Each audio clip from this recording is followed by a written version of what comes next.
The Supreme Court is hearing a case on the citizenship question. Should the 2020 census include it? Now new evidence has emerged for the case against the Trump administration's plan to do so, but that evidence may not matter to the Supreme Court argument. So before I get to that part, why it matters or not, let's look at the census and why that matters and how we got here. The Constitution requires a census be taken every 10 years, starting in 1790. The form has included questions relating to citizenship in the past, but a Georgetown Law Journal article found there's no historical precedent for the Trump administration's version of the question.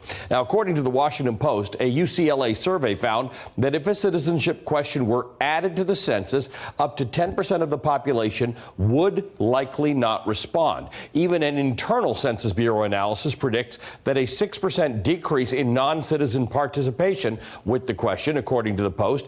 Unfortunately, since the article was written, that analysis is no longer available online. That would result, by the way, in more than 32 million people potentially uncounted under the UCLA analysis. More than 19 million people potentially would be uncounted under the Census Bureau analysis, and all of this raises big issues. The census count is used to determine representation in Congress, meaning states with lower response rates won't have all the representatives that they are entitled to in Congress. But it's not just that.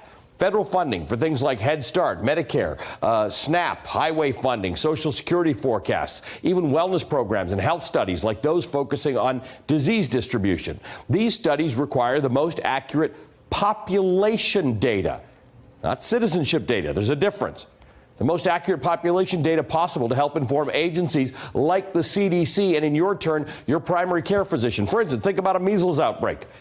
Do you care whether it's citizens who have it or non-citizens, or do you want to know how many people have it? The New York Times is shedding light on why the Trump administration is possibly pushing for this question in the first place, and a deceased Republican operative's research may have contributed. When the man died in 2018, his daughter was given 4 external hard drives and 18 thumb drives, backups of data of Mr. Hofeller's Toshiba laptop. Among the data was a draft partisan study on how adding a citizenship question to the census could help Republicans gerrymander districts in their own favor. The case is interesting. The story's really interesting. But the bottom line is this case is already before the Supreme Court. What happens next?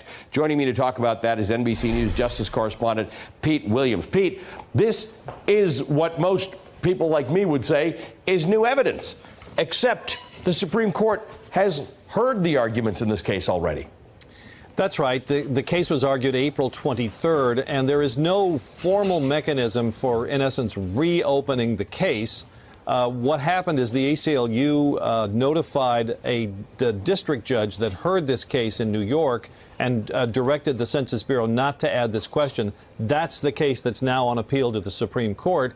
The ACLU notified the judge and said, look, even though the Supreme Court has the case, you still have jurisdiction if anyone misled the court. We want there to be a hearing on whether 2 government officials misled the court by denying that this research by Thomas Hofeller had any role in the letter that ultimately came from the Justice Department to the Commerce Department asking for this data, saying that it would help the government better administer the Voting Rights Act. So that was filed in the district court. Yesterday, the ACLU sent a copy of that report to the Supreme Court with a letter saying, here's what we filed, thought you ought to know this. Now, the Justice Department is saying that these allegations are baseless. They say that the government officials who drafted the letter asking for the census data had never heard of Thomas Hofeller's research, that it played no role in their request, and that they'll respond more fully on Monday as directed by the judge in New York. This guy whose computer this was found on was known in Republican circles, though, and did apparently have some influence on the president's thinking about this. Well, he definitely has had a role in helping Republicans use citizenship data and engineer partisan gerrymanders to help Republicans get elected. And he did this study saying that if you got more precise data, not just raw population data, but citizenship voting data, you could do this even better.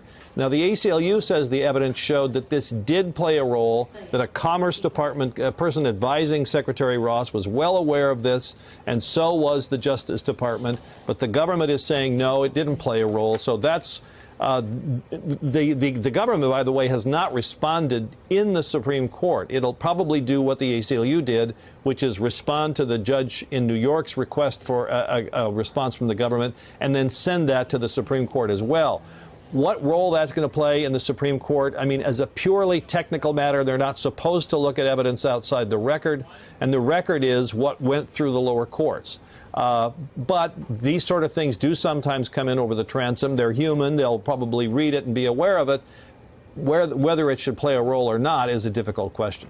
Hey, MSNBC fans, thanks for checking out our YouTube channel. Subscribe by clicking on that button down there and click on any of the videos here to watch the latest interviews and highlights. You can get more MSNBC for free every day with our newsletters. Just visit msnbc.com/newsletters to sign up now.